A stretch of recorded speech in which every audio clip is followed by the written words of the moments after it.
Welcome to Hello. Yeah, that's your name. Squirrels got me. Big Jim. Yeah. Really, really, really, really cold and fun. Cold and fun. Cold and fun. That's good that you think that of it, because that's what deer hunting typically is cold and fun. Yesterday morning, I'm glassing up on the pass, and I see these deer moving, and I'm like, ooh, there's deer moving. All of a sudden, I just see this person just head down, just hauling ass, wearing shorts and a t-shirt with a pack on. And I'm like, is that Tard? My dad always talks about floating through the woods like the autumn breeze. So Robert's when you're 275 pounds, I don't know how you do that, but the Freightliner, it's just like a creeper.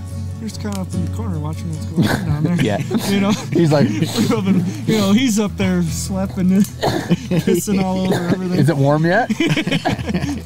How did you know the name of the actor? That's right. I know. What'd you say his name? Hervé Villechaize.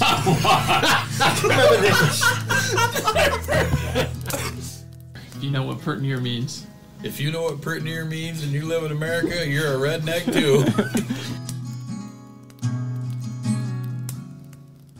Welcome to the Log Talk Podcast, brought to you by Pert Near Outdoors.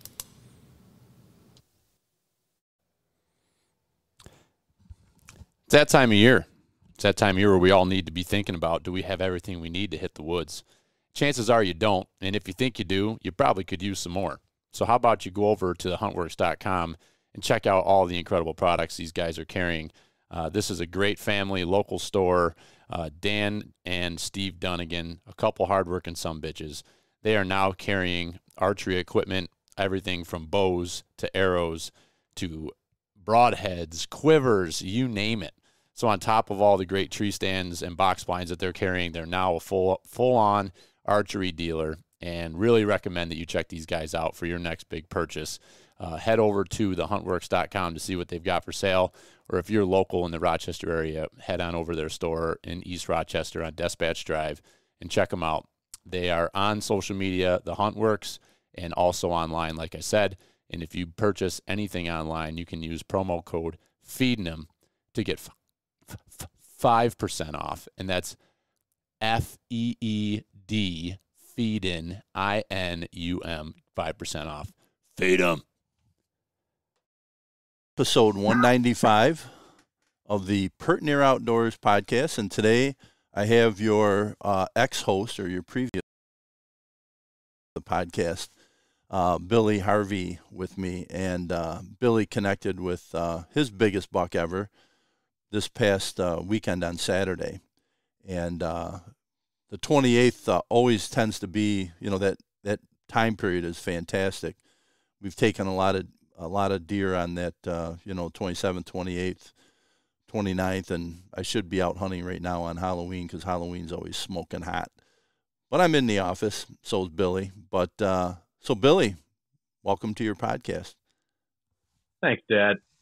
I only come on here when I shoot deer now. Yeah, I know. When you connect and we're going to tell a story, you'll join me. So, right. But that's pretty cool. And we got. We talked yesterday, and we got Jimmy D coming up from PA. PA Jim, yeah. Yeah, PA Jim and his buddy Tim. They're coming up, and they're gonna lay their head down at our camp, use that as a base, and hunt some public land. So that'll be fun. While I got them there, I'll capture a podcast with those guys, and it's Jimmy's always fun to chat with and has lots to share. So looking forward to that, and looking forward to getting some hunting in myself this weekend. As soon as I get this project done I'm working on now, get out there and get after them. So seeing some good movement on our scrapes, our trail cams. Last night, did you see how heavy the movement was last night? And then it kind of shut down here at daybreak. Yeah, I don't know what to make of that. It's been the same here on our farm out in Wyoming County. I don't know. I mean, you know they're out and about. Yeah. And I guess that's just what goes to show with the cameras. It's like, yeah, they're running all over. They give you an idea, but yeah, a lot of stuff doesn't get captured on the camera. And if you're not out, that this is the time to be out there. The weather's right, the timing's right, the moon's right. You know, when midday is right. I just sent Ricky a text, and I'm like, I don't know how long you're planning on hunting. He's hunting this camp down in Bristol, but this is his first sit. But I told him, I go, I've been seeing a lot of movement, like 10 or 11 till 2, you know. Right. And then it tends to die down which, you know, I mean, that's always the way, right? Deer always get up and move around a little bit. But it's like the bucks are cruising, like 10 to 2, you know. Yeah. I don't know if you're seeing that on the farm. Yeah, a little bit. Yeah. But it seemed, whatever that was on Saturday, you know, it was kind of like the perfect storm. You had the full moon. You had a pretty wicked front come through in the morning. You know, that front passed through all the way across, you know, the Midwest and across the Northeast on, you know, Thursday, Friday, Saturday, Sunday. Yeah. This past weekend. And, you know, it's always fun if you can, you know, you hear people talk about all these different factors, but when a lot of them line up together, it certainly makes, you know, has the potential to make for a great hunt.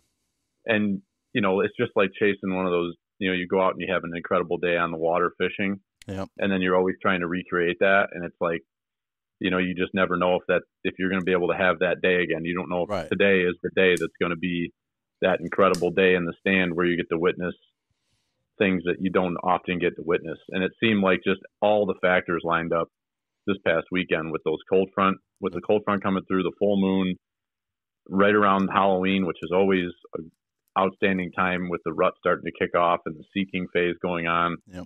So it's just all the factors, everything lined up. And it's very interesting, but going back to that, like Saturday, the activity, the movement was outstanding in the morning. Yep. But then midday, you had encounters. My trail cam went off. Our trail cams at the farm here in Wyoming County went off right between noon and 1 with bucks on their feet moving, good mature bucks on their feet moving. And I'm guessing, you know, there's a buck here that I'm going after out here at home that we call him Bighorn. He's definitely the mature buck on the one side of the road that's running that block of woods.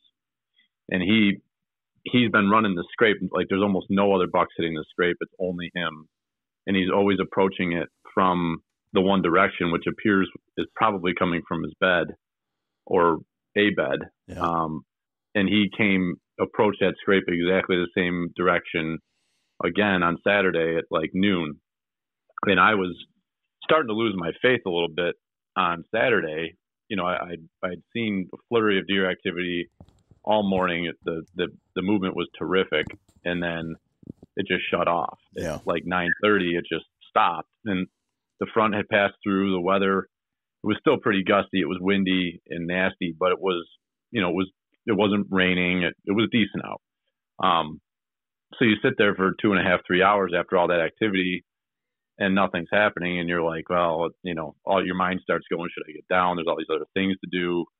And then right around noon, I got that picture on my phone of Bighorn hitting that scrape, and it's like, I wonder what's going on there. And then we got some pictures from the Cuddy Links at camp between noon and 1-ish, whenever that was. Yeah. And, you know, it just kind of holds you on a little bit. Like that's, Jimmy and I talk a lot about recently, him and I have been talking about, it's nice having these cell cams because being the young fathers that we are, with now Jimmy's got 2, I got 2, your time is just much more limited than what it was before. You don't realize before you have all these responsibilities how much time you have to go out and hunt and go out and do what you want to do.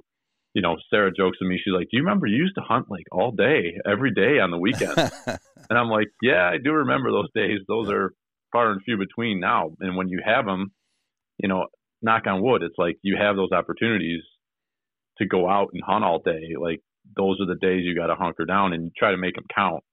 But having the cell cams, it just keeps you engaged and it keeps you into it. Even if you can't be in the woods, at least you're constantly getting that intel telling you what's going on and making you feel like you're still in the pursuit, even if you can't be out there. Yeah, gives you hope.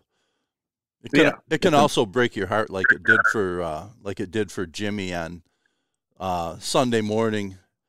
He was probably he didn't have the green light to go after being out gallivanting all night long with you and I, and So he's sitting on the couch watching, the Disney Channel with his kids on his lap, and he gets a pic of his number 2 target buck, at his tree stand where he was going to sit that morning. I had to chuckle when he sent that. He's like, "Oh my God!" But hey, that's a good buck too. I don't know. You saw that picture, right? Yeah, I think that deer is actually bigger than the one that I shot. But, heavier beamed, Yeah, heavy beams. Yeah. So it's but him and Greg are going to catch up with that deer. They're seeing him. Like Greg's seen him multiple times in the stand, and Jimmy saw him Sunday night or Sunday afternoon. He did see him. Yeah. So they'll connect. So they will. And there's something going on with that deer. I was watching back to the videos that they have of him, and he's limping. So I wonder if that's why he's not covering. He's obviously the dominant buck in the area, and I wonder if that's why he's not traveling much, because he's hobbled, but he's able to defend his territory. And obviously there's enough does there that there's no reason for him to leave that block as long as he can defend his ground. He couldn't possibly breed all those does. I know. There's a lot in there. Yeah. Well, maybe your buck kicked his ass and, give him a horn poke in the leg or something. My buck, he fought somebody because he had a broken brow tine, and he didn't a couple weeks ago. Right. So yeah, he was scrapping with somebody. I would have loved to see that fight. Whew, I'll tell you. Yeah. So what do you want? You want to just want me to run down through the story and how it all kind of unfolded? Sure. Jump right into it. And it was, before you start, I will tell you that if you had shot 4 inches higher, that deer might have gone 50 yards and dropped, and it would have been a great memory, and it would have been all cool. But there's something about the grind, like we will never forget that night, and the fact that I was at camp when you had hit that deer, but I was able to get back, go with you. Jimmy was there, just I'm glad we got him. That was the number one thing, right? We closed the deal. Yeah. We're out half the night doing it, but we did it, and but it was just like it creates such a memory, Like sometimes those are the ones you remember even more so than the ones that you shoot and they're done in 5 seconds, Yeah, I mean it was not the way you necessarily draw it up, but there was a lot of lessons learned, and there was a lot of things that validated, what I'm doing.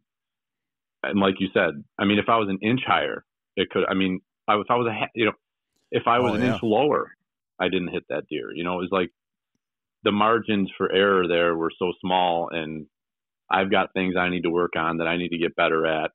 I have a terrible tendency to aim low. Terrible. I mean, if I'm shooting at a target, I'm constantly aiming below my target. Yeah. And it's just a terrible, terrible habit that I have to break. It hasn't gotten me in several years, but when this stuff happens, it happens quick, and you just hope to God that, you make a good enough shot. I'm always in the left and right. My left and rights are great. It's my up and down that is my issue. But right. So, but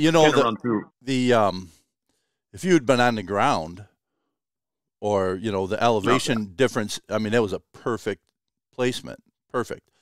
But I mean, you were up there. You're 30 feet in a tree, and so that's where that steep angle got you there. Like you said, if you got to shoot high on that, right? Yeah. Yeah, you got to. Yeah. Yeah. I mean, hindsight's 20/20, and you got to take the goods with the bads on it and learn from the stuff. But so kind of running through how it all went down. Just by everybody who probably listens to the podcast had watched my story, and my reaction to making the shot, and what I was really fired up after the shot. So I'd sat, just kind of the setup, what it looked like. I'm sitting, Jimmy and Greg is the one that set up this spot. It's actually the same corner of the block of woods where I shot a few years ago, where I shot my biggest buck at the time, and those 2 does during rifle season. I shot those 3 deer together that one night. And that was a first time saddle sit in a tree on the edge of that bedding area back a couple of years ago. And Jimmy put a portable in that same tree after that, and he shot a big buck out of there a couple of years ago on Thanksgiving. And then Greg, there's a giant oak tree, like maybe 10, 15 yards away from the tree that Jimmy and I have hunted out of in the past. And Greg took a 30-foot extension ladder and moved it over, or put it up to this oak tree. And Greg's a wild man. He's a lineman. Heights don't scare him. So he had hunted a few times last year. It's actually the buck that Jimmy and Greg are after right now. That buck had been living for a couple of years, had been living in this area where I was hunting on Saturday.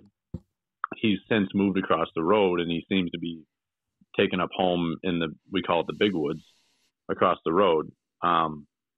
So Greg had hunted this spot a few times, but he was literally just standing on a limb, and these limbs are, 14, 16 inches in diameter. They're big limbs, but, a little hairy of a setup and not recommended. I think he had like his lineman harness that because he climbs poles. He works for the power company. And so he had a big ass rope hanging on the limb above, and he would have his lineman belt on that he uses to climb poles. And that was his tree stand setup, So this past summer, he went up there and put a couple 2x10s and, lag bolted them down to the tree. So there's a really nice platform to stand on now. So I get up there in the dark. I've never been in this tree. You're climbing up this extension ladder, which is fully extended. And he's got the top rung. It's literally fully extended. He's got the top rung ratchet strapped to the limb that it's up against so that the thing can't tip backwards. So I'm climbing up this, and of course it's too tall for a bow rope. So I'm climbing this damn ladder with bow in hand. You feel pretty right? safe. Yeah, you feel pretty safe because you're climbing a legit ladder. But I climb up this thing and I put my bow. It's pitch dark, never been up there before. So I get up there, I get all set up. The tree's all good. Everything's set. I put my tether around the big branch above. I get my saddle all set up. And sidebar, I bought a new saddle this year. Probably a shocker for everybody that I went and bought a new saddle. But I'm a big Timber Ninja fan. The brand Timber Ninja. Always been running their climbing sticks for a few years, and really believer in what Jason and his team are doing there. Good people, had him on the podcast before. So but when they came out with their new saddles, I bought one because it's called the Nano, and it weighs 1 pound, and it's very much. I think it's one of the more minimalist saddles on the market as far as the material and what it is. And I've been using it this year. I've only had 4 sits, but I'm wearing it as my safety harness, and you don't even know it's there. It is such a nice saddle that you don't even realize that you're wearing it. As far as like hiking in with my other saddle I had, it was a little bit bulkier. Like it wasn't comfortable to just put around your waist and walk for however far you got to go. So anyways, I get myself all tethered in. As soon as the sun comes up, the front started kind of moving through right about 7:30. But as soon as the sun was up enough where you could kind of make some things out, I mean, there was deer movement. I lost count of how many deer I saw. It wasn't something absurd, but in this stand, I'm sitting up against this bedding area behind me, which is maybe like 10 acres, 10 acres, extremely thick. One of the thicker areas in this entire, 800 to 1,000 acre flatland ag ground. And then out in front of me, I've got standing cornfields, a big patch of goldenrod, which is directly in front of me. And then looking out far in the distance, I've got standing bean, they've got some cover crop planted with some sunflowers and different mixture there. So there's just like food just galore, and it's stuff you can see into. And the deer were you could see them moving. I'm just looking out in this field, and you can just see black dots all over the place of, does out there feeding, and there was a few bucks milling around. And so the action was great all morning. Had some spikes come in, some small bucks, and we're working the scrape down to my right. And it was interesting. All the deer that came through my area close, like within range, they all went to that scrape, and they all came from the west heading east, which what I think was interesting about that is that the wind was at all of their backs. They did not have a care about the wind. You know, we all think about they want crosswind or they want wind in their face.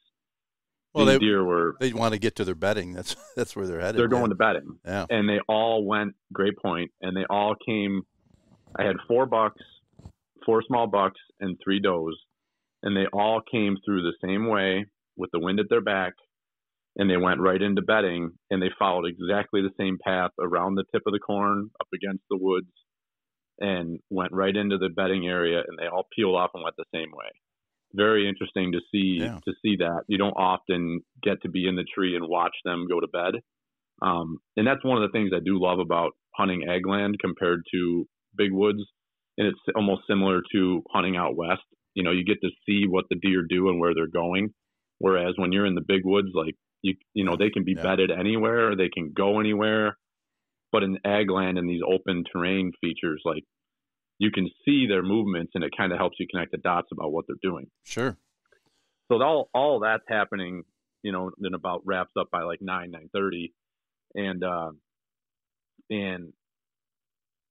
you know, I just sat and I sat, nothing happening. The wind was howling, you know, it was pretty nasty. It was the wind, you know, I was dressed for cold, but it, you know, it was only like 55 or 60 degrees, but that wind was just started to switch a little bit out of the north, and it was a little chilly. But so I had told myself, I'm like, I'm going to sit till 1. And we had a Halloween party that afternoon at my brother-in-law's house in town. And that's why I decided to go back there and hunt at the farm in Livingston County. And it's about 1 o'clock, and I'm like, a couple more minutes. And it's like 1:05, 1:10, somewhere in there. And I had a pullover rain jacket on because you know, it was kind of spitting rain, and it was a little bit of a wind blocker for me. So I didn't want to climb down with that on. So I was taking it off, and it's just a quarter zip. So I'm pulling it over my head. I get it off of my left arm, and it's over my head, and all I got on is my right arm yet. And in that movement, I like look to my left, and it's like, you know, it's exactly how the story goes, right? Like you look up and there's the deer, and here he is coming out of the goldenrod. And I don't know if that's where he had been all day, but I'm guessing that that's where he had been, because Jimmy and Greg have historically seen big bucks use that goldenrod patch as a bedding area. And well, he shook off too. Didn't you tell me he shook off?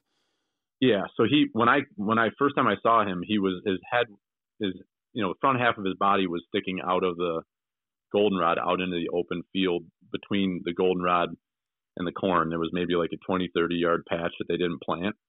And it's all like that foxtail weeds and stuff, just grasses.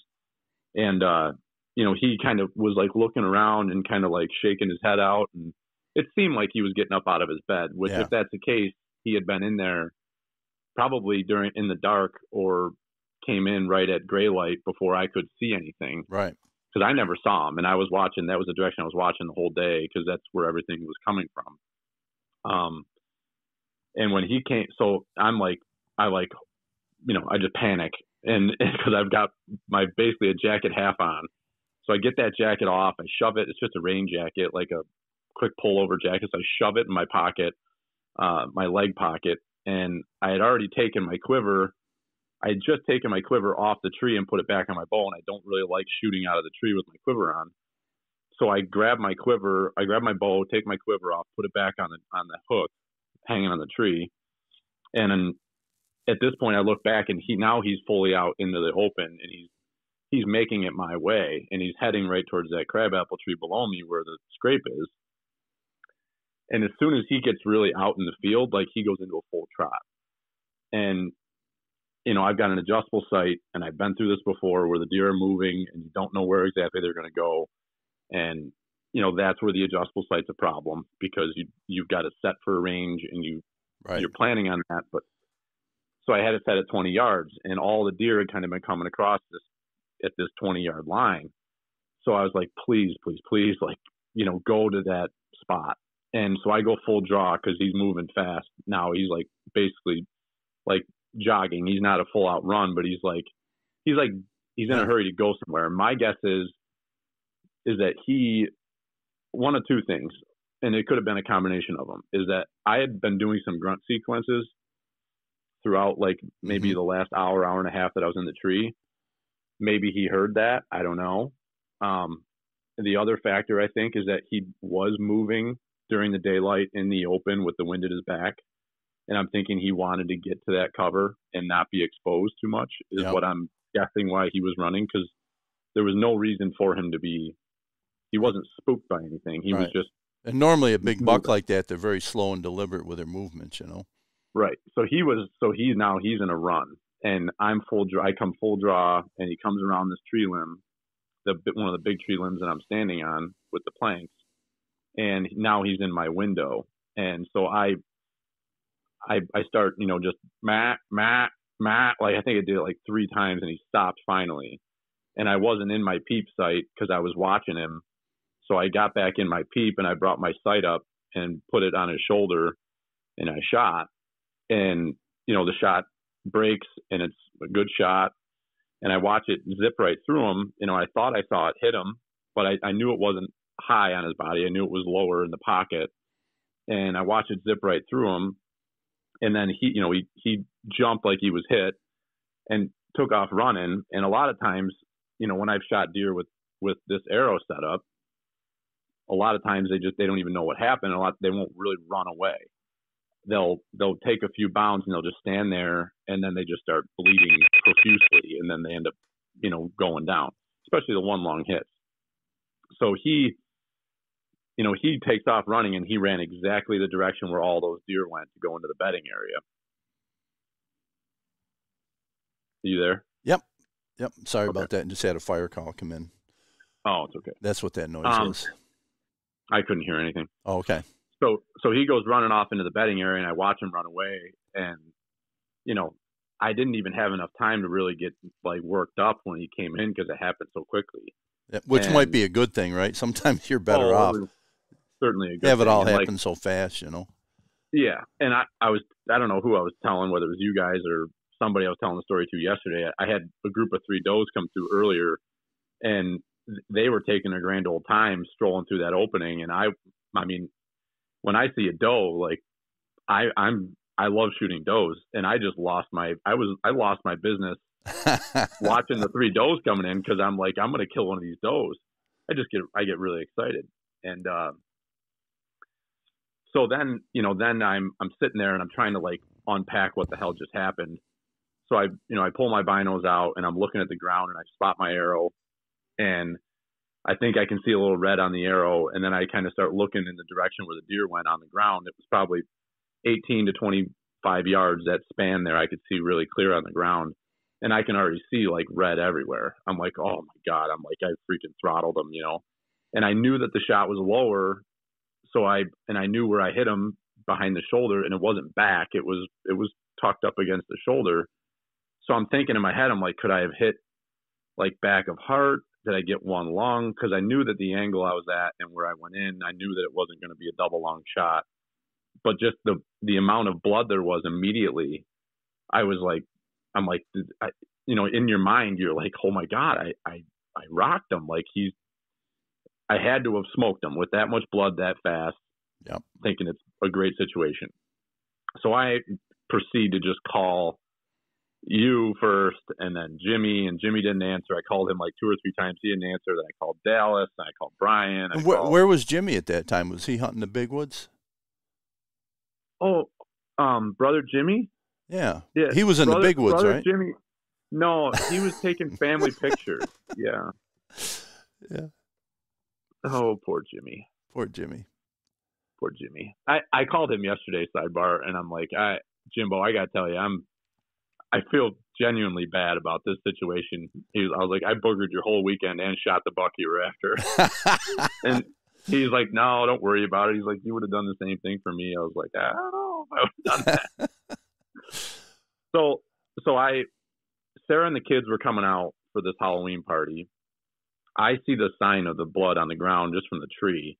I hung up there in the tree for like an hour, talked to some people on the phone, kind of gathering myself thinking about everything, just kind of taking in the moment.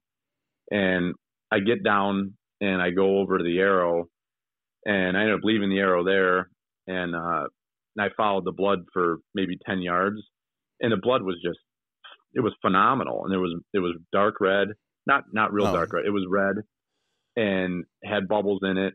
So I'm like, all right, I got along. He's bleeding well. Beautiful. So I'm excited because this is a perfect opportunity. It's the middle of the day. I've been wanting to take Billy on a blood trail and have never had the opportunity. And this is perfect, right? Because Sarah's bringing the kids back. So I meet her over at Mike's house. So Mike and I meet up. We grab the side by side. We've got Mike's 2 boys and Billy, and we go tracking. So we get over there to the track. It's like 2:45, 3 o'clock. At this point, the sun is out and it's beautiful. It's probably 55, 60 degrees. So it's not cold. It's like, this could not be better, right? We start on this blood trail and the boys are having a riot. Like, the blood is just outstanding, and they're going right along, and blood. Oh my God, look at all this blood. Like, the kids were they were enjoying it. And it was Henry and Ben's first blood trail. Like, it was, and so Henry's 5, Billy's 5, and Ben is 3.5 maybe. Yeah. And so it's just, I'm on cloud 9, and we go into the woods from the cornfield, and the blood is just phenomenal. And I'm looking with binoculars ahead because I'm like, he's going to be piled up right in here. Like, he could not have gone far. So I'm looking ahead. We get in a little bit further. He goes into some goldenrod. The blood is just freaking everywhere, all over the goldenrod, leaves that were all on the ground. Then we come into this opening where there's some poplar trees with like the real yellow leaves on the ground, and like the yellow is just like painted red. And then the deer stops in a spot, and you can tell he stood there for a minute or two and just dumped just a pile. I mean, we're talking bigger than a basketball size pile of blood. Oh, it was and huge. It was just foam. Like, he was just, must have been coming out of his mouth, probably coughing. And it was just oxygenated blood, like this huge pile of oxygenated blood. And then it goes right into this wicked thick stuff. So, I mean, your mind is just like, he's going to be right here. He's going to be right here. So we start to go into this thick stuff, and, now we've got 3 kids, 5 years old and under with Mike and I. And, so then we go into the hands and knees game. So we go crawling into this thick brush, and it's like, okay, like, this is great. He's going to be dead in here. Be fun dragging him out. Right. Yeah. So we get in there, and I tell Mike, I'm like, you stay back there with the kids. Let me just figure out where he goes here. Cause no sense of getting the kids all the way in here if he, whatever the situation is. All of a sudden the blood, the last spot of blood is like, it's not a lot of blood. It's just like a couple specks on leaves. And then we can't figure out where he went. And there's a lot of deer tracks, deer trails in there, and there's like no more blood. And I start kind of panicking a little bit, because not so much I was afraid of losing him at that point, but it was clear to me at that point that this is not going to go the way that I thought it was going to go. Right. You're not going to find the deer in the next 30 yards. Right. Right. I've got 3 kids that are all starting to, they don't want to be left alone, obviously. We're getting into some thick stuff, briars, all that.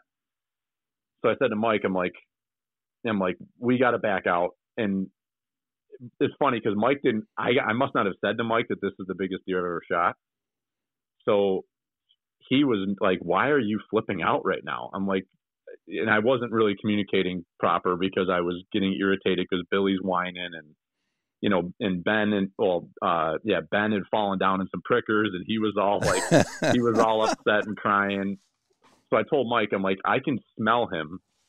I smell him in here, whether it was him or it was another deer. And so the 4 of them stood at that last big blood spot, and I just started walking towards what I could smell. And it may not have been him, but fortunately I ended up stumbling across a deer trail that was inside the super tall, like kind of overhanging goldenrod. And there's this deer trail, and I spot blood right there. So I'm like, okay, putting the pieces together in my mind, I'm like, I think he got into that thick stuff and he did a loop. and he looped back. And for all I knew, I was smelling him, and he was laying dead in the goldenrod there in this stuff that's 6, 8 feet tall. I just can't see him, but I need to do some exploring to figure out where exactly he went. Right. So we bail out, take the kids back. Mike takes the 3 kids to the Halloween party, and I come back by myself. I go right back to that spot, and I actually followed the blood trail, the whole thing. And I knew where I had blood, where it appeared that the deer had backtracked or, doubled back. So I followed the trail where we were in there with the kids and went into the thick area where I lost blood, and I knew where that other spot was. So I kind of found a deer trail that went that way, and I stayed on that deer trail. And sure enough, I get on it, and there's the blood that I had found. And I stayed, there was like 2 deer trails that branched off of that. And I mean, this stuff it's so thick, you can't see through it. There's just faint deer trails that, skirt through this stuff. So I went the one to the left. There was no sign of him going through there. So I go the one to the right, and I end up going through this goldenrod. I don't see any more blood, but I'm just staying on the deer trail. I go through the goldenrod maybe like 10 yards, and I come to the spot on the other side of the goldenrod where it opens back up a little bit into the woods, and here's blood on the ground. And I'm like, okay, I'm on his track. And from that point on, whether when he went down low to get underneath that stuff, if maybe a leaf stuck to him, something happened to stop the blood coming out, because from that point forward, after he came out of that goldenrod, it was a steady blood trail nonstop for the next, what was that, like a 2/3 of a mile that I followed him, that he just walked, and he was not running, he was just walking. And he was just following deer trails through the woods, and I'm just walking, like I can see the deer, I can see the blood 10, 15 yards ahead. So you don't have to go slow, you just go. Yeah, so I'm just tracking this thing. I jumped a couple deer, and I'm thinking maybe one of them was him. So I'm standing there for a minute, and I'm like, you know what? I'm like, I'm not going to sit here. Let me confirm exactly where his trail's going. So I follow. He broke off to the right and left the deer trail and kind of just started beelining towards back to the cornfield that was actually not the one that was in front of me, but the one that was behind me. Yeah. So he cut straight through, and there's no deer trail. I found this very interesting, and I told you guys this before we went back out tracking him, because I had my tracker on Onyx, and you could see where he broke it off and left the deer trail and took a straight angle right at the cornfield. Instead of staying on the deer trail and going towards the train track, he cut straight through the goldenrod in the woods to go right directly to the cornfield. And he went right to the cornfield and didn't go into the corn. He got into the edge of that open between the woods and the corn and just walked the edge of the corn. And then when the field came to an end and turned to the right, he stayed right on the outside and hugged that all the way. And I'm just walking along, following him. And at this point, it's like 4:30 in the afternoon, 4:30, 5 o'clock. And then he turns and goes right up through the hedgerow from the cornfield, headed east, and goes over the train tracks and, bleeding the whole way, like just looking like it's just pouring out of him, and not spraying, just pouring out. And he goes right up over the railroad tracks and down the other side and up into this small block of woods. We did the area, figure 8 acres is what it is. But it's very small, and there's only access on the one side of it. The other side's got a business, it's got a road, and then it's got another business on the south side of it. So had confidence that if he went in there, he probably was going in there to bed down, because it's extremely thick, gets no pressure, because you can't, there's nothing you can do in there. Right. It's not. It's definitely a safe zone. Yeah. Yeah, for sure. And we've seen that before during gun season, that's where deer like to hole up for security. So at that point, I back out, and I'm going to go to the Halloween party. So I go meet up with them. We're going to come back after dark, because I didn't want to push him anymore. Yeah, give him time, I figured he had one of two things. He was either going in there to lay down for security, and maybe he's dead, or maybe he's in there and still alive, but he's in there. And I'd rather come back after dark with multiple people than be in there by myself in the daylight, not being able to control what happens or have an extra set of eyes, whatever. So we end up coming back, and all during this time, I'm messaging and talking to Phil Huber, who's a certified deer tracker with his hound, and kind of catching him up to what's going on with the whole situation. And he was wanting to hear back from me later in the evening after we went to look for him.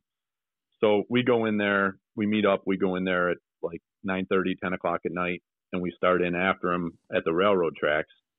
And the blood was great. We went all the way in there. We probably got in three. That's not that long, maybe 100 yards, 150 yards in, and we found a spot where we figure he was bedded, right? Like, yep. And the blood was super fresh there. It wasn't dried yet. No, real fresh. And it looked like maybe it was like coming, because like it was kind of like sprinkled around the bed. Yeah. Not so much right where he was laying. It was like sprinkled around. So it was almost like it was coming out of his mouth. But then after he got up from that spot, it appeared that there wasn't great blood. We couldn't really find one of these obvious defined blood trails. So we ended up stumbling across a couple more spots of blood.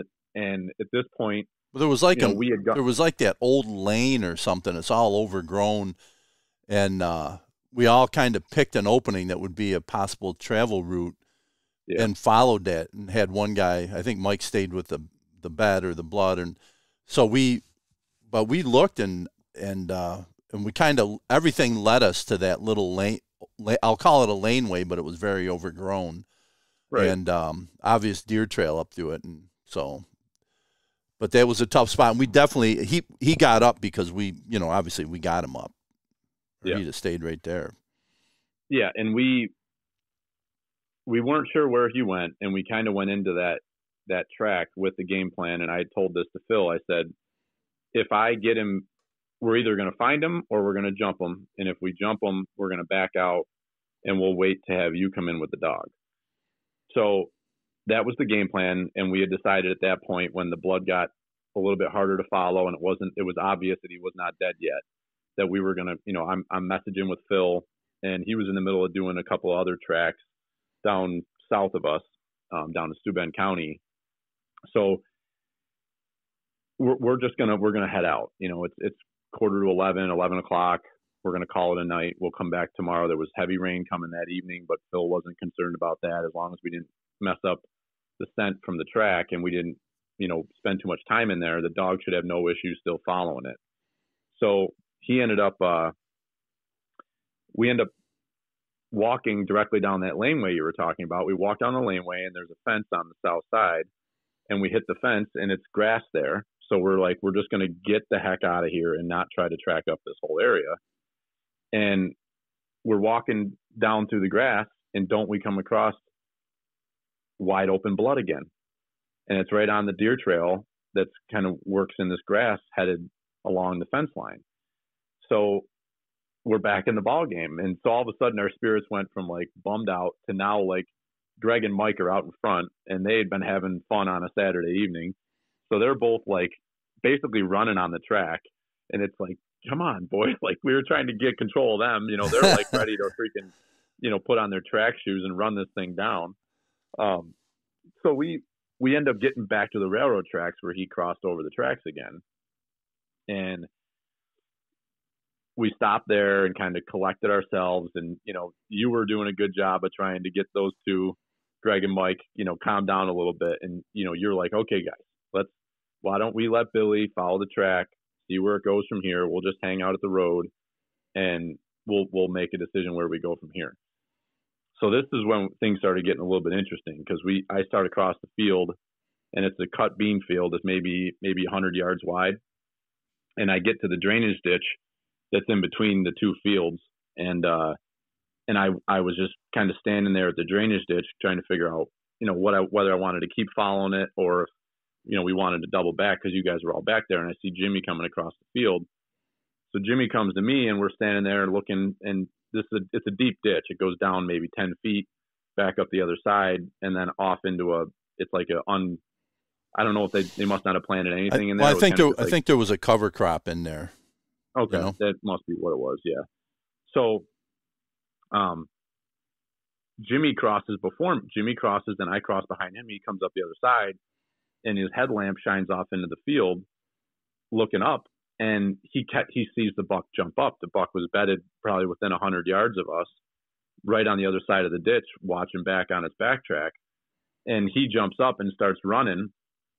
So Jimmy, pretty intelligently, made a quick decision that he wanted to try to head the deer off, because if the deer kept heading south or decided to head south, he would go into the village, and he would go into an area which would make things very complicated for us trying to recover this deer. Yeah, he wanted to try and keep him on the farm.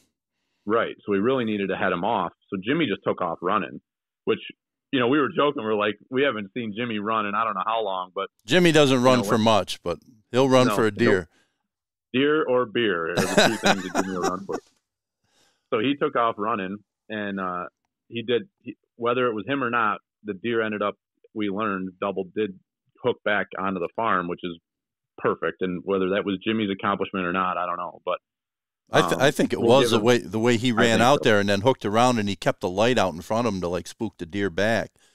Right. And I'll let you keep telling the story, and then it'll remind me to tell you about what I think looped that deer back into the swale where we got him. So you go ahead. Okay. Yeah. So we kind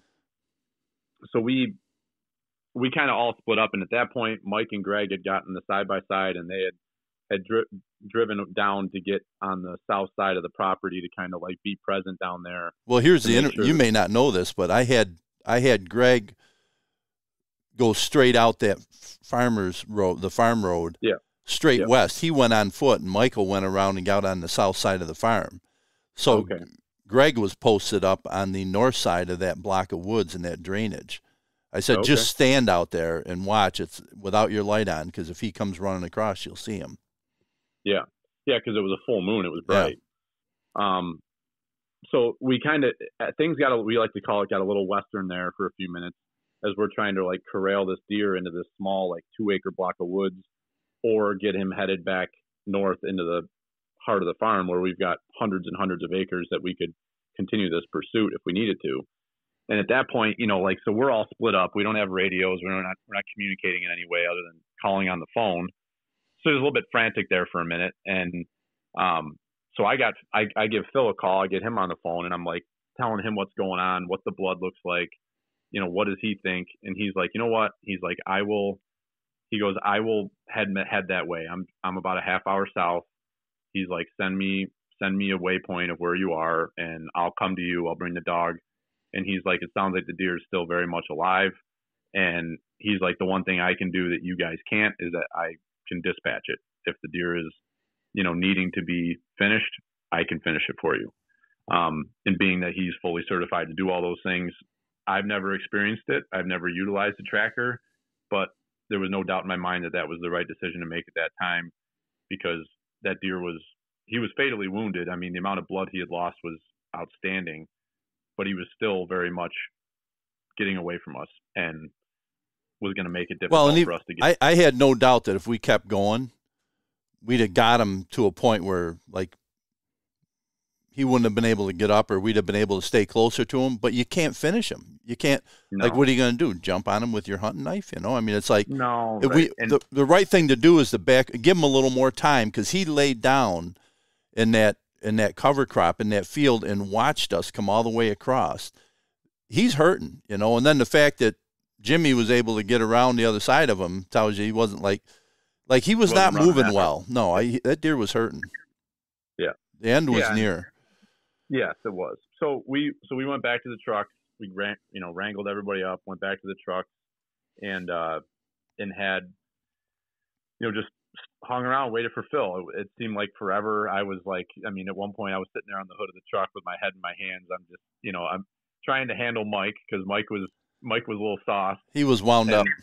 He was wound up, and I'm trying to handle him. And, anybody who's been through this, it's not a fun feeling knowing that you've got, I don't care if it was a huge buck, but if it was a spike horn or a doe, I don't care. It's it's an animal. It's a deer that in the end, I have respect for the animal, and I don't want this to continue. So I end up, Phil gets there. Mike goes home. Thankfully, he was safely in his bed and sleeping. It was good for everybody. Greg took him home. Greg came back. So me and Phil gets there. We give him the lowdown on what's going on. We go to where the blood crossed the farm road, and to get the dog on it. And me and you go with Phil, and Jimmy and Greg stay back at the tracks to watch. They got a good look over the whole flat area there where you can see for a long ways, especially with us running the headlamps and stuff. They could see where we were going and what we were doing. So we go right back on that track, across the bean field, down the ditch, up the other side, and the dog is running. Like, Phil's like, stick with me, stay with me, guys.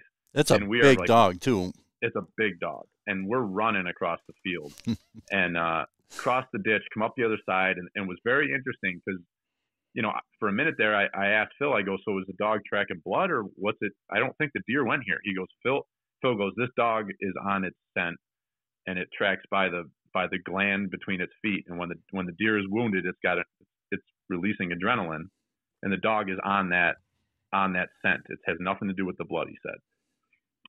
Which interesting. I've never experienced it. So the dog that track must have been hot, which we know it was. It was within an hour and a half that the deer was there. And that dog, seeing where the buck went, he went out along the field, and then he went out into this, like, there was a little bit of a swale, like low spot in the field before. Yeah, it's like a drainage area. Yeah, like almost maybe there's a tile line there. And the deer went out into that area and was like milling around a bunch. And that must have been where he laid down. And when he jumped up, then the dog did its whole little like milling around. And then the dog all of a sudden just, you could hear it. Like she was like, yeah. You could hear like her, like, she knew she was on it. Yeah. Yeah. And then we're going up the field. Like, we're like running, going up the field. We come down the ditch, and like, this is intense. I've never experienced anything like this before. And she goes right back in, she dips back into the hedgerow. It was to the west of where we crossed on the blood trail. And she goes right back down in the hedgerow, and we're down in this ditch. And I've been through here before in the daylight, and I know that this area is like, it's kind of treacherous. Like, you've got this creek that runs through here, and it's like whatever those reeds are. If it's you can't hardly get through that grass. The ground is all uneven in there. But we're like, you're running after this dog. I remember you hollering back. You're like, Dad, have you got blood? Because I was running behind you, and I had a floodlight on. Because I think you wanted confirmation that we were on. I'm like, I got blood. He's right on it. Yeah. Yeah, I can see where he went. Yep. So we end up going out, and I mean, at this point, we had maybe only been on the track for 10 minutes. Yeah, the whole thing, like 10 minutes, right? Yeah. And we go down in this ditch, up the other side, and back into that same bean field, the bottom corner of it, and then back in the ditch, cross up into the next field, and then I'm right with Phil, and Phil drops, the dog goes right back down into the ditch, and all of a sudden, it just, all hell breaks loose. And the dog is on the deer, and Phil's in there, shots made to finish the deer off. And it was wild and crazy. Like, me and you are there. I've never experienced anything like this. Like, I keep saying that, but it was just the intensity of that moment with the dog getting into that thick stuff that you can't see anything, not knowing, is the deer going to come blowing out? Is the deer dead? And it was intense. Yeah. And that deer was near the end because he couldn't. He was done. He couldn't get up. No. His head was all, I think he had laid down in there, and I think when the dog came in, he tried to get up, and his head got tangled in all those reeds. Oh my God, he was tangled up. Yeah. So when I walk up to him, he's dying. So I didn't want to grab onto him because I don't need that. Yeah, just situation. let him be. Yeah. So we kind of stood there for a few minutes, and Phil lets the dog get in there, and that was a neat experience to see. Like, they let the dog kind of, you see that in videos when there's hound dogs that are, dogs got to make contact with it. Yeah. Yeah. So the dog gets in there, and your first reaction is like, you want to like celebrate the dog, right? You want to like, oh, good girl. And Phil's like, do not touch her. Yeah, touch her. Stay back. And that was wild. Like, she was very intense. Like, she was wanting to protect her, what she got. That was her deer. And then Jimmy and Greg come over, and I still had not pulled the deer out of the reeds yet. And Jimmy and Greg come over, and Phil goes, oh, she's not going to like this. Just watch. And they pull up on the side-by-side up above us in the field, and they get out of the side-by-side. And as soon as they start to walk down into there, she gets all defensive, and she's growling, and Phil's holding her like with all of his strength, trying to control her. So he ended up taking her up to the side-by-side and tying her off physically to the side-by-side, so she could not come down there again. And then at that point, we went up, and Jimmy and Greg and I went up to the deer, and I was so glad you took the video of that. That was super cool that you recorded it. But we pull the deer head first, pull his head out of the reeds, and Jimmy and Greg, this is a deer that they've been after. Jimmy in particular had lots of pictures and videos of this deer over this whole summer and into the fall, and they knew immediately what deer it was when they pulled it out. Like, I have no intel. I don't hunt with these guys. Like, I hunt with them during gun. I very rarely ever hunt there during archery. It's just the way that the weekend played out. That was where I ended up. So these guys have history with the deer. They knew what deer it was, and it was a pretty special experience just having all of you guys there, having you there especially, but having Jimmy there, and Greg too, who hunts that property for archery and gun. And those guys spend a lot of time doing scouting and working on the property. There's not much habitat work to do because it's an active farm with hardly any timber. It's all just drainage ditches and small blocks of woods. But these guys spend 12 months out of the year scouting and watching them and knowing all the deer. And hey, I'll let you maybe you give a little plug for Phil and Ariel on kind of what his day looked like, and the fact that he was even injured. He probably should have been at a hospital getting care for, I'm sure he ended up with stitches in that finger, but I got to step away for a quick second, and then I'll be right back with you. Okay.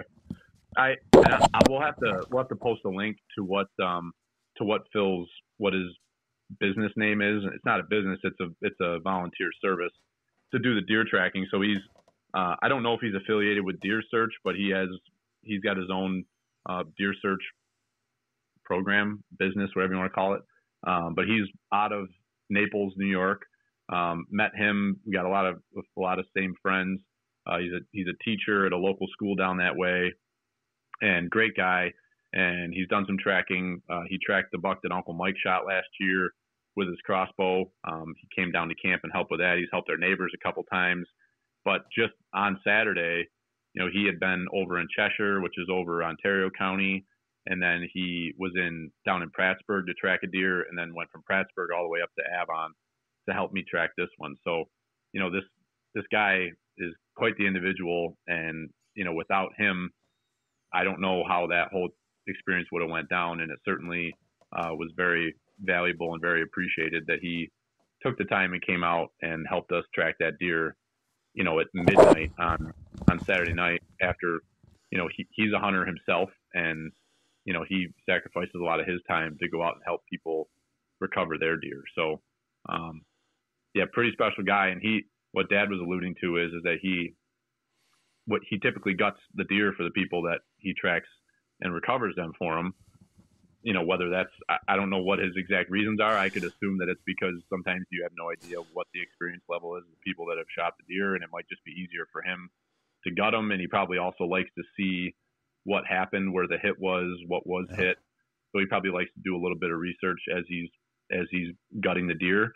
But he gutted a deer earlier in the evening, and one of the people that was holding the leg for him while he was gutting it dropped the leg unexpectedly, and somehow he cut his finger, like had his hand in the way, or maybe the leg dropped down and bumped his hand, I think is what it sounded like. Yeah, drove his one hand with a knife into the index finger on his other hand. Yeah, and right to the bone. It was with a Havilon, and it cut his finger right to the bone. So he had his finger all taped up, but it didn't slow him down. He knew he was. I don't know. I don't have enough good things to say about the experience with that, and the generosity of him coming out at. He probably didn't get home till 2:30 at night as well, with his 45 minutes to an hour drive home, and he was on E. He couldn't find anywhere to get gas, and he rolled in there on fumes. Yeah. So he, and I was thinking, the following day, like how amazed we all are with the dog, just to watch that dog work and the way it did it. But what's even more so amazing is guys like Phil, and he's got partner John, and I think he's got another fella that works with him. And you take guys like Bob Yaks; those guys drive. That day, I think he was in Wayne County, and then he went to Steuben County, and then he came to Monroe County, and he's not home till 2:33, and he's got to put the dog up and clean everything up when he gets home, or maybe he went to the hospital. I don't know. I think it was. I think he said he was in Cheshire, which is Ontario County. Then he was in Prattsburg, and then he was in Livingston County with us. Yeah, but it's the couple 100 miles, right? Absolutely amazing. Not just the dog, but the generosity and the fact that these guys are willing to do it. And like many houndsmen, their real passion is the dog and working with the dog. I mean, that's where they get their joy. And but I mean, it's amazing how many people are turning to the dogs now, and probably how many deer get recovered that would otherwise go unrecovered. We would have got that deer, I honestly believe, because if we didn't find him that night, we'd have been back in the morning, and we wouldn't have had the blood, but we'd have had the grid search, right? So the reason we pushed so hard that night was because we knew we had rain coming at 5 a.m. and shy of a dog, we'd be grid searching. And feeling confident that it was a one long shot and how much he was bleeding, we felt like, if we just keep him going, he's gonna, we're gonna keep him from bleeding out. And Jimmy kept bringing up, experiences, which is funny. You're in those tracks and everybody's sharing their experiences that they've had, and sometimes you just want everybody just to stop talking, because everybody's like, man, I one lung that one, and he went a mile and a half, and I never found him. And it's like, you don't need that negativity in the moment. Nobody's trying to make you feel bad, but like all these thoughts are just going through your head about, maybe I'm not going to get this deer. But when he opened up and started bleeding again, it's like, we have got our attitudes as a group changed, where it's like, we have got to keep this deer bleeding, because knowing how much blood he had lost in that half a mile, 3/4 of a mile, there was like, at that point, a lot of confidence in me that he was close to being done. Yeah, when not letting him lay and clot up was like, we thought we had to keep him moving to keep him bleeding, to bleed him out. Yeah. And we I gutted him, and I have never gutted deer with such little blood in him, and also his stomach was empty, which I thought was interesting. Like his intestines and entrails and everything. It was like I've never seen one like that. Yeah. Usually you go to gut a deer and you lay him on your back. That's how we do it. Yeah. And we usually put him on a little bit of an incline so that the guts want to sag down towards the rear end. And they're easier to pull out. Get your knife up in there and pull everything out. I mean, when we laid him on his back, like his stomach area was like empty. Like there was nothing in there. Yeah. So he had either, it was probably a combination of everything, knowing he was laying in the goldenrod for maybe 5 or 6 hours after the sun came up. So he probably didn't eat much then. He may have crapped a couple times in there. And then he didn't eat anything after I shot him, because I tracked him where he went. So he did not eat. He was on a mission to get to safety. So he went probably, 14, 15 hours, if not more, without eating. And he had likely gone to the bathroom a bunch of times because we had found a bunch of piles of scat. But that was interesting. That was an interesting takeaway, that there was not much left in that deer. And I think that goes back to a couple of the lessons I learned from this whole hunt. One of them, and it continues to be something that I will preach, is my confidence in my arrow setup. Is that it's, the arrow is important, but the broadhead is of the utmost importance. And I have so much confidence in that iron will broadhead, because the flight is good and consistent. It's wicked sharp cut on contact. And that, that just single blade with the bleeders, the entry hole and the exit hole on that deer never plugged up. Right. And being that it's so sharp, it hit one lung, but that lung never could heal up and never could clot up because that cut was so sharp. And I will preach it, I will preach it, I will preach it over and over and over again. I could have hit that thing with a rage, and who knows, it may have been a gaping hole, but it may not have been as much of a devastating shotgun hole, if you will, where it may have been more of a slice than a cut, and it may not have done the damage that this thing did. And I've seen it almost all the deer I've shot with my bow over the last 5-6 years since I started shooting those broadheads. Well, I think it's been about since 2018. Yep. So 5 years. I've had a lot of one lung shots, and all of those deer have died. It may have taken a little bit of time, but because of the angle, whether it be close or the height of the tree, like it was with this one, it was in and out, and that deer was cut, and it was cut lethally, and it was an effective kill. And I believe there's a lot to do with that broadhead. So that's one. Number two is hunting next to bedding during the rut and next to an area that is bedding. And I didn't, my wind was blowing into the bedding. So 9 times out of 10, Dallas and Brian and I are talking about our strategy, about where we want to hunt, where we want to be. Do you want to be on the upwind side of a bedding area? Probably not.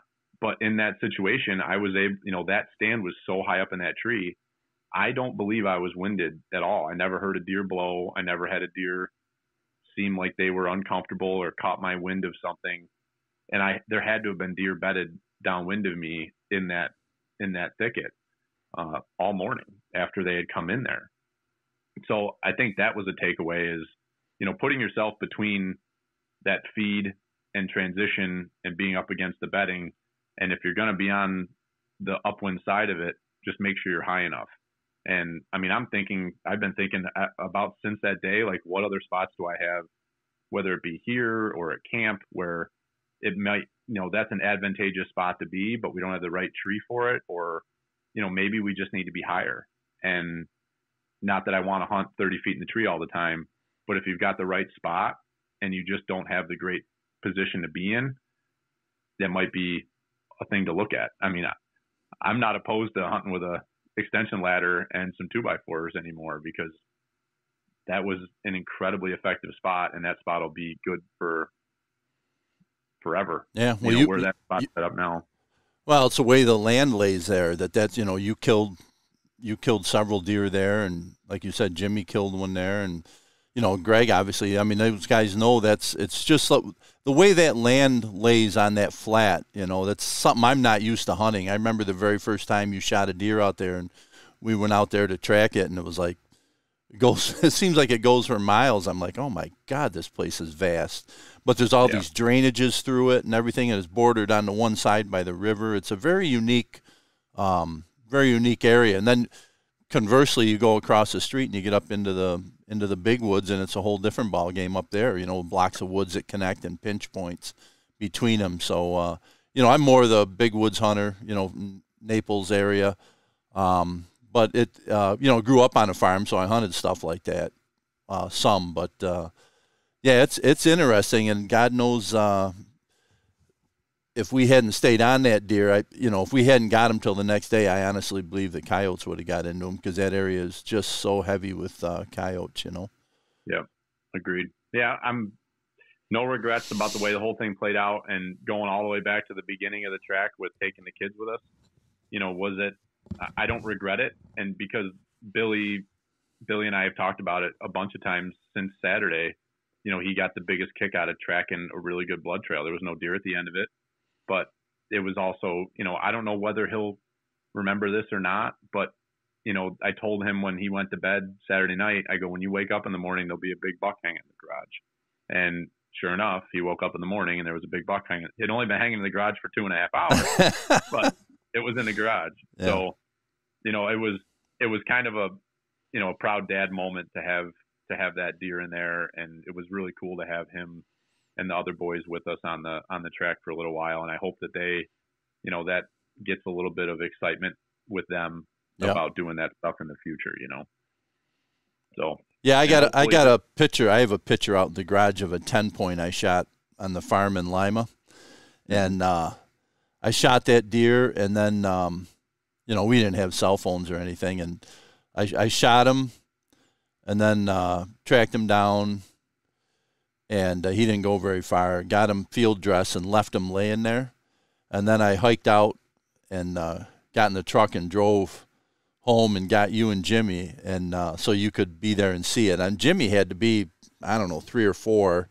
so you had to be 5 or so, maybe 5 or 6. And I got that picture of you guys kneeling down next to that 10-point in the woods, and I think it's important to include the kids. We get very passionate about what we do, and you're coming into a phase of life where your mission now becomes to pass that on and make sure that your kids are acclimated to it and that they learn good solid practices and enjoy the sport. And and that's where now I'm at the point where I'm watching you guys, where you were little and I took you to see the deer and you've been involved, and I remember when my brother-in-law saying to me, you don't kill any big bucks anymore, and I'm like, I killed enough big bucks. It's my time to I'm focused on getting the kids going, teaching them, mentoring them, and then and now to sit back and watch you and Jimmy, continue your passion and harvest some nice bucks. And I hope I'm around long enough to continue and watch and see see my grandchildren get out there and do it. Yeah. So it'll be fun. It will be. Yeah. It's the last watching Billy's interest, and he's been interested in hunting, and as long as for years, we watch hunting shows, but recently he's been really interested in coloring. So like last night we go on the computer and we were searching clip art, coloring book, printable coloring books. And we made our own book of all these pictures of deer and hunters and stuff like that. So we're sitting at the kitchen table last night coloring hunting pictures, Yeah. So I'm hoping this weekend, like we were talking about yesterday, my goal is to hopefully be able to bring him up to camp on Friday night and take him out hunting on Saturday with no pressure, nothing to worry about. I can go and sit in one of the blinds and we can sit there for an hour if he wants to, whatever. Right. We can go and have fun together. So I'm hoping now, like anybody out there who hunts knows that, the pressure and the feeling of, at least at the stage I'm at in hunting, I sense with you, it's funny because you're retired and I'm sitting there going, why are you not, I'm busting your balls the other day. We're getting pictures at like midday of a beautiful buck standing in front of your blind with the blind in the background. And we're like, where are you? And you're like, I'm sitting at home in the office. It's like, why are you not hunting? But, you're at that stage where I know you still are passionate about it, but you're not in that, you haven't been for years in that mode where you feel like you have to get something. Like you're past that. I just let it happen, and it always does every year, and I just yeah.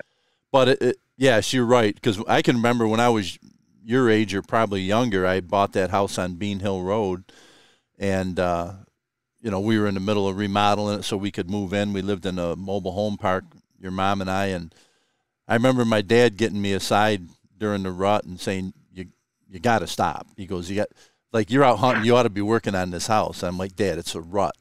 I'm like, the house will be here after deer season, but but he's like, you got to get your priorities straight, son. And I'm like, oh, they're spot on, Dad. Now I can't go hunting unless all my work is done. I just, you know what I mean? It's it's all what drives you. But now that I've got, what a start to the season.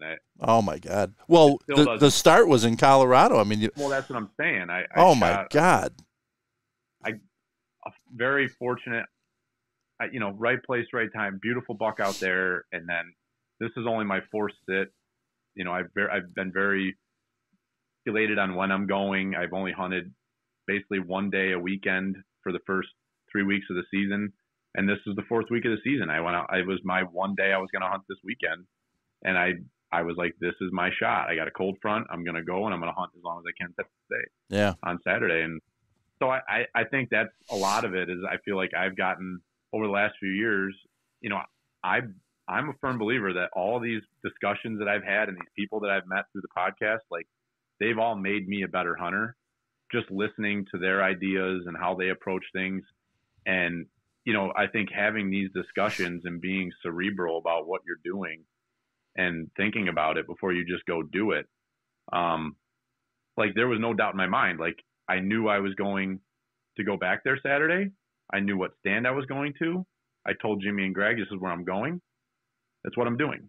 And it's funny because when I hunt here at the farm with Dallas and Brian, we all three of us just hem and haw for like, well, what do you think? Well, what do you think I should do? It's like, no, like make up your mind, pick where you're going. And I need to listen to what I'm saying right now. It's like, stop questioning what you believe. If you do your scouting, you do your homework. I've spent no time over there, but based on what Jimmy and Greg have told me and historical experience there, and then looking at the weather, it's like, that's where I need to be today. You know, I could have hunted the other side of the road, but that's where those guys have been spending their time. So I respectfully not going in there, but you know, make it count. I think that's the piece that over the last few years, my goal is hunt the least amount I can and have the most success. That's my goal. And you've done pretty good with that.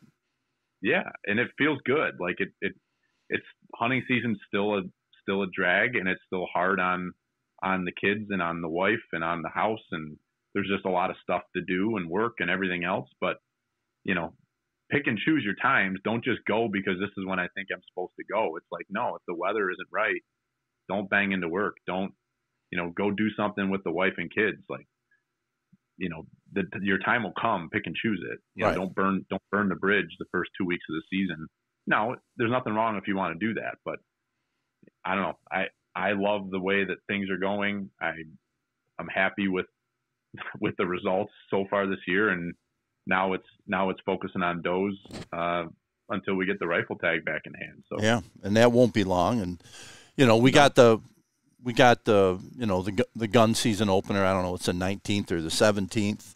It is 18th maybe, and you know, and then we got our you know, we'll do a PA hunt there, and we got that plan coming up, and then we'll do our muzzleloader hunts.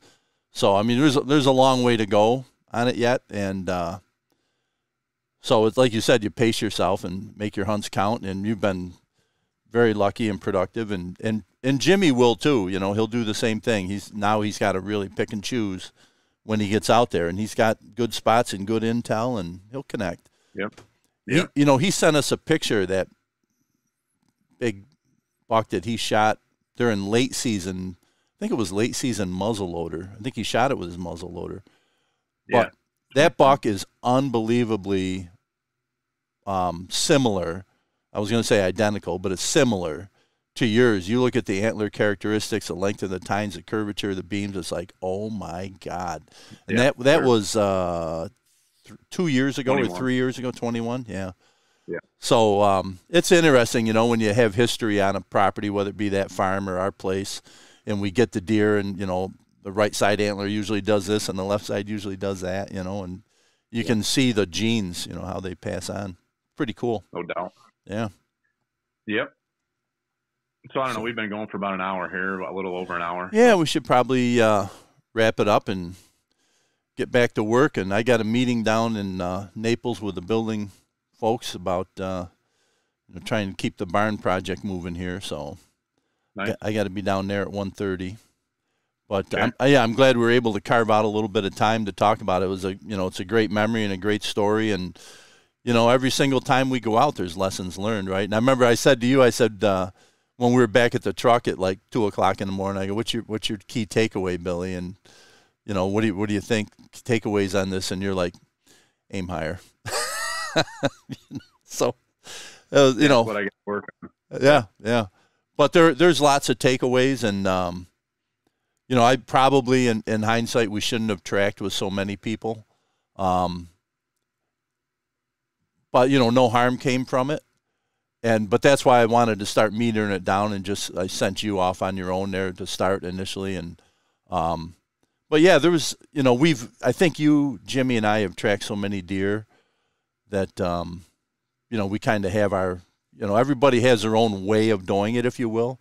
But, you know, you guys learned under me, and, you know, usually you got a lead guy. Somebody stays with last blood, and the other guy, you know, you don't walk on the blood trail, stay off it, you know, and I don't want to contaminate the area in case I got to bring a dog in. But even before we had dog options, I didn't want to contaminate the area because I want to be able to get back and get that last blood.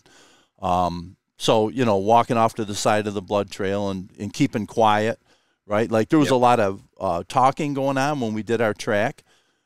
But Jimmy and I were close to each other at one point in time. He looks at me, he goes, "Did you hear that?" I go, "Yeah, something got up," you know, and we both heard it. And I think you heard it too. I heard something early, like when I first went in by myself, I heard something. And I think that was him because of the direction where I heard the noise was to my right and off in front of me. And that's the direction the deer ended up going and running around and doubling back on us. Yeah. And you're 100% right. And I think what's interesting is, you know, Greg and Mike have been very successful hunters, but Greg has become quite, I mean, he's only been hunting for 7 years. Yeah. And he has shot some giant bucks. But most of his hunting has been, he shot several good ones with his bow, but he's never really had many track jobs. He's made great shots. Yeah. So he hasn't had to track them. And then most of their gun kills have been gun kills, and most of that hunting is pushing, and those typically don't turn into rodeos. I mean, you usually, if you hit them, you're running them down if they're not dead immediately. So neither one of them have a ton of experience with tracking. Whereas you take us, I mean, over the years, how many deer have we tracked everywhere? I mean, it's just, I mean, I'm 35 years old, and if you think about probably going back to when I was 14, 15, being at camp with you guys, you know, that's all. I mean, you spend every weekend up there and somebody was shooting something, and a lot of the time you were having to track it. So just the amount of experience we have, and, you know, when blood does dry up, you know, what do? You stop, you circle around, you know, you mark last blood, and you try to put the pieces together. You know, where does the deer look? And I'll tell you, having the tracking feature, oh my God, that's huge. Whatever the apps are you're using, and if I'm following a deer track, I have the tracking feature on, and it helps you just put the pieces together. Mm-hmm. And I think there's lessons to be learned from all these tracks. You see where the deer, he almost had made a full circle back to where I saw him before I shot him. Yeah, that's what he was kind of doing. Yeah, he was within 200 yards of the goldenrod field that he was bedded in. Yeah, and that's why was he trying to make it back to that goldenrod field, and you had sent Greg to that spot, and Greg's wind may have he either smelled Greg or saw Greg, and he ducked back into that ditch. Who knows? I mean, it could have been any of that, but like being able to look at the map and see where you have been and where the deer, you know, following the deer, you put those pieces together, it tells you an awful lot about the tendencies of what that buck was doing. Yeah. And he was clearly on a mission. After I shot him, he went into that area, and then he started his loop to safety. And then after we bumped him out of safety, he started a loop back to where he came from. Right, back to his other safety.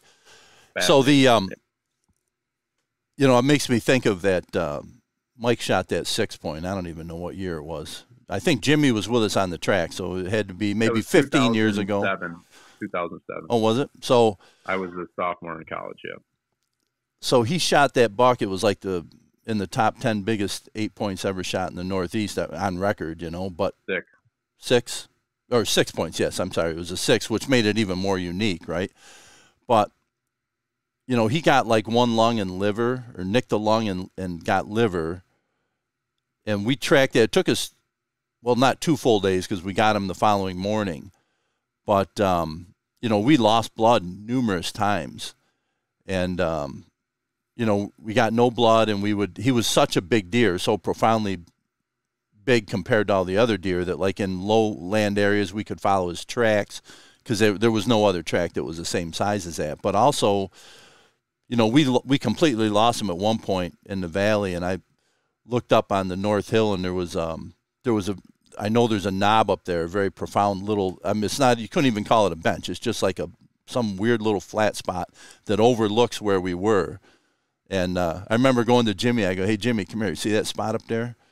go up there, climb up there. And it was a ways up. I go climb up there and check it out, see if there's a bed or any blood up there. And sure enough, he's up the hill he went, steeper than heck. And he gets up there, and then he whistles back and waves us up, and he had blood up there, and that put us back on the deer. And it was the same type of deal. That deer bedded in an open area and let us get closer, and we should have. And it ran off and ran back down the hill, and I remember telling Mike, I'm like, that deer's almost done, but he's not done. We need to just walk away, or we're gonna push him off the property, And we'll come back in the morning. We know right where he went, and we did, and it took us no more than an hour or two in the morning, and we found him. But some of those, like I say, when we were kicking off the podcast, some of these experiences with the track jobs and everything, they're just etched forever in your mind, and that's some of the experience and knowledge and intel you draw upon when you're faced with a similar challenge, later. So, it's a learning curve, always learning. And Greg was totally blown away. Jimmy told me he just could not believe, he'd never been involved with a dog tracker either, and he just could not believe that, I don't know what it was. I don't know if you timed it on your tracker, but maybe 10 minutes, 15 tops that we were on that deer, and it was over. Actually, I wonder if I can do this. Let me look. Because I think you turned your tracker on before we started. I did.